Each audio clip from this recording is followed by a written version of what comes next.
521장 찬송하십시다. 521장입니다.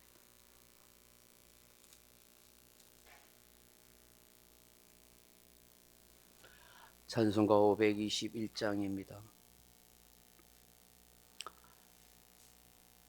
구원으로 인도하는 그 문은 참 좁으며 생명으로 인도하는 그 길은 참 험하니 우리 몸에 지워 있는 그 더러운 죄짐을 하나 없이 벗어놓고 힘써서 들어갑시다. 구원으로 인도하는 그 좁은 문 들어가 영생으로 인도하는 그 생명길 갑시다. 이 세상에 많은 사람 검문으로 들어가 넓은 길로 갈지라도 멸망으로 끝나니 세상 헛된 부귀영화 모두 내어버리고 주의 말씀 순종하여 그 생명길로 갑시다.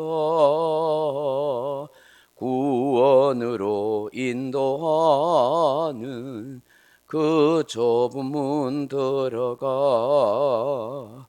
영생으로 인도하는 그 생명길 갑시다. 구원의 문 열렸으니 주의 공로 힘입어 주저 말고 들어가서 생명길로 갑시다. 구원의 문 닫힌 후엔 들어가고 싶으나 한 번 닫힌 구원의 문 또 열려지지 않으리. 구원으로 인도하는 그 좁은 문 들어가 영생으로 인도하는 그 생명길 갑시다. 아멘. 하나님 말씀 로마서 4장 14절로 17절 말씀 같이 읽겠습니다. 로마서 4장 14절로 17절 말씀입니다. 만일 율법에 속한 자들이 상속자이면 믿음은 헛것이 되고 약속은 파기되었느니라. 율법은 진노를 이루게 하나니 율법이 없는 곳에는 범법도 없느니라. 그러므로 상속자가 되는 그것이 은혜에 속하기 위하여 믿음으로 되나니 이는 그 약속을 그 모든 후손에게 굳게 하려 하심이라. 율법에 속한 자에게 뿐만 아니라 아브라함의 믿음에 속한 자에게도 그러하니 아브라함은 우리 모든 사람의 조상이라. 기록된 바 내가 너를 많은 민족의 조상으로 세웠다 하신가 같으니 그가 믿은 바 하나님은 죽은 자를 살리시며 없는 것을 있는 것으로 부르시는 이시니라. 아멘. 사랑하는 성도 여러분, 사도 바울은 로마서의 서두로부터 시작해서 계속해서 믿음으로 어려워집니다. 믿음으로 구원 얻습니다를 강조합니다. 한자어로 이신칭이 이신득구라고 그렇게 말하죠. 왜 이렇게 믿음으로 어려워진다고, 믿음으로 구원을 얻는다고 그렇게 강조할까요? 기독교의 핵심 진리, 핵심 교리이기 때문입니다. 유대인들은 할례와 율법의 행위를 통해서 하나님의 백성이 되고 어려워지고 구원 얻는 아브라함의 후손이 된다고 확신하고 그렇게 있었습니다. 그러나 바울을 통하여서 이러한 할례나 율법 행위로는 어려워질 수 없고 구원 얻을 수 없다고 결론 짓습니다. 할례는 아브라함의 후손 약속의 자녀라는 한 방편일 뿐이라고 말합니다. 율법을 지킴으로 어려워진다고 생각하는 것은 도무지 지킬 수 없을 뿐만 아니라 오히려 율법은 죄를 깨닫게 하고 정죄를 받게 한다고 그렇게 말씀합니다. 그렇기 때문에 하나님께서 새로운 의, 구원 얻는 진리를 주셨는데 이것이 바로 예수 그리스도를 믿는 믿음의 의라고 강조하고 또 강조하여 우리에게 말씀하고 있습니다. 특히 로마에 있는 유대인들에게 무엇보다도 예수 그리스도를 통하여 구원 얻는 의, 어려워지는 길을 분명하게 말씀하고 제시하고 가르쳐 줍니다. 이 진리를 가르쳐 주기 위하여 아브라함과 다윗의 예를 들어 설명하고 납득하고 있습니다. 이제는 유대인들이나 이방인들이나 차별이 없을 뿐만 아니라 모두가 예수 그리스도를 통해서 믿음으로 어려워질 수 있습니다. 믿음으로 구원 얻을 수 있습니다라고 말씀합니다. 더 이상 유대인의 혈통이 아닙니다. 믿음으로 아브라함의 후손이 누구나 될 수 있습니다 라고 그렇게 강조합니다. 그것이 로마서 1장에서 지금까지 우리에게 바울을 통해서 말씀해 주는 것을 듣고 있습니다. 사실 이 진리는 유대인들이 쉽게 납득하고 이해하기는 매우 어려운 일입니다. 너무 오랫동안 전통과 관습, 종교적 신념과 고정관념에 사로잡혀 있기 때문입니다. 그렇기 때문에 바울이 선교를 하는 가운데, 교회를 세우는 가운데 곳곳에 제일 먼저 한 일이 뭐였습니까? 유대인들의 회당에 가서 유대인들에게 먼저 복음 전하는 일이었습니다. 그 유대인들의 회당에 가서 이러한 사실을 강론하다가 유대인들에게 핍박을 받고 쫓겨나고 그렇게 도망 다녀야 했었습니다. 왜요? 유대인들의 입장에 볼 때는 이거는 황당무계한 이야기고 이단화 취급이 되었기 때문입니다. 그들의 유대인들의 사상과 정신과 전통에 반하는 그런 주장이라고 여겼던 것입니다. 그러나 부활의 예수님을 만났던 바울은 이러한 사실, 이러한 진리를 분명하게 전하고 가르쳐 줘야 했던 것입니다. 바울은 본문에서 아브라함의 후손과 연계하여 상속에 대하여 말씀하고 있습니다. 유대인들의 혈통에 있어서나 삶과 신앙에 있어서 중요한 권한과 사실을 말해주기 때문입니다. 야곱이 아버지 이삭으로부터 장자권의 축복을 그토록 차지하려고 했던 이유도 다 여기에 있기 때문입니다.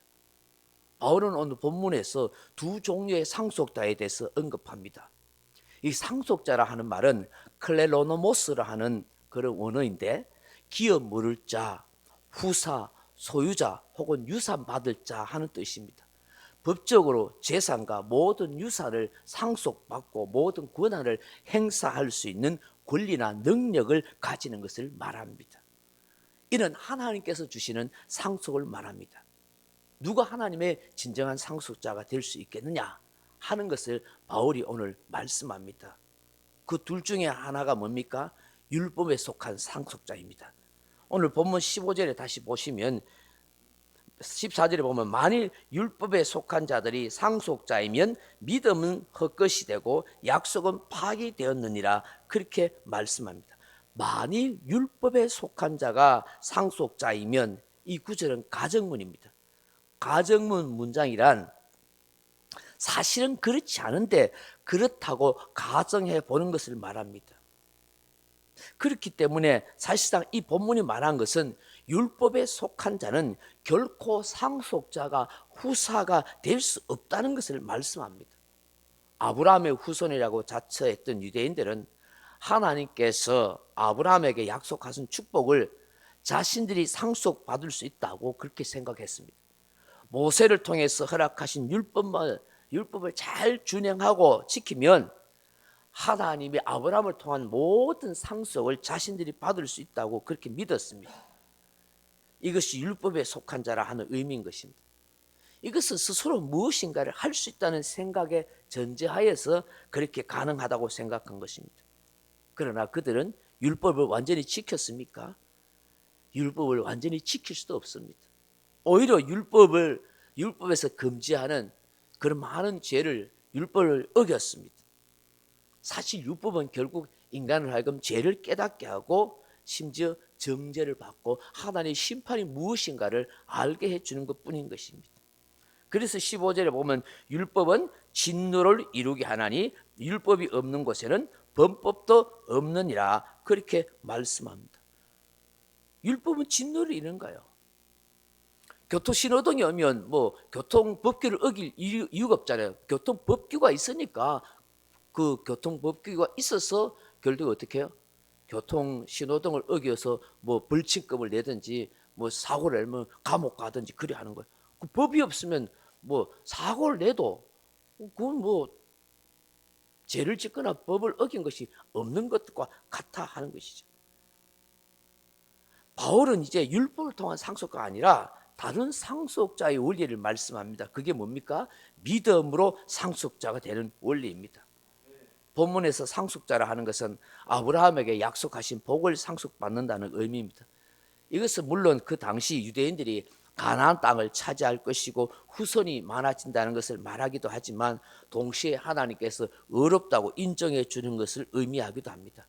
의로워지고 거룩해지고 구원 얻는 것은 하나님이 주시는 축복이지만 결코 유대인들은 그걸 누릴 수 없는 거예요. 바울이 강조하는 상속자는 그런 유대인들이 차지했던 그런 땅에 대한 상속자가 아니고 중단 후손이 많아지는 것이 아닙니다. 영적으로 말하면 하나님의 자녀가 되는 것이고 하늘나라를 상속받는 것입니다.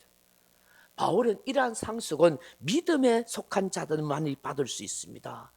결코 율법의 행위나 노력으로 이루어지는 것이 아니고 전적은 하나님의 은혜로 믿음으로 이 모든 걸 상속받습니다고 말씀합니다. 왜냐하면 믿음의 조상 아브라함도 수백 년 후에 모세에게 주어졌던 율법이 아니라 믿음으로 어려워지고 믿음으로 모든 걸 상속받았기 때문입니다.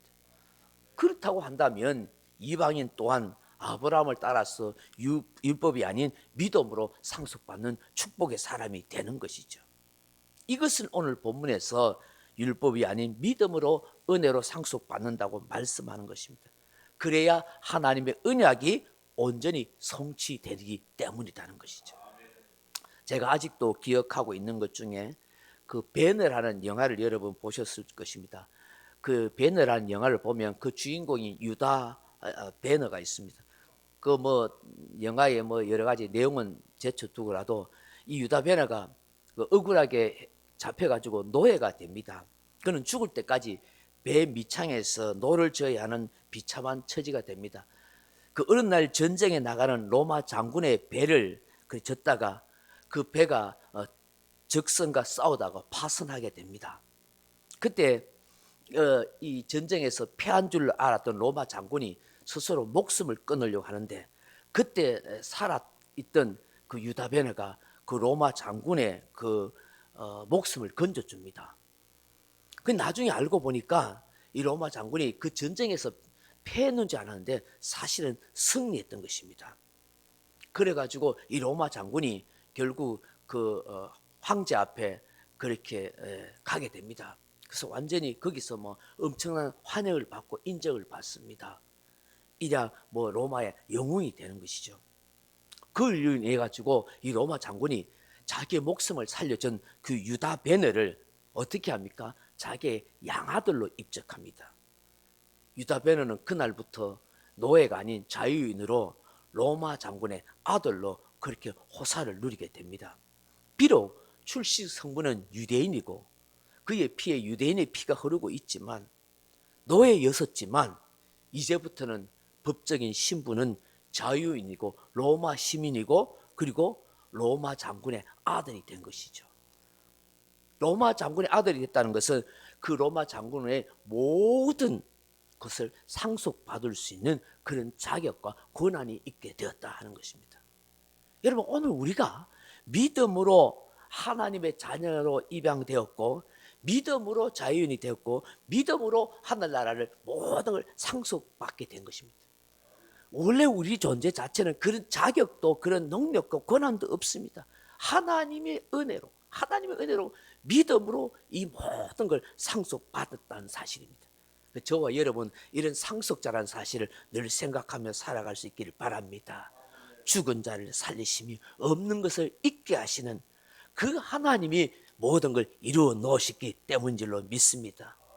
그러니 그 누구도 이의를 제기할 수 없습니다. 저와 여러분이 이런 하나님의 은혜를 잊고 받고 누리며 살아간다는 사실을 믿음으로 받아들일 수 있기를 주님의 이름으로 축복합니다. 각자 기도하시다가 돌아가시기 바랍니다.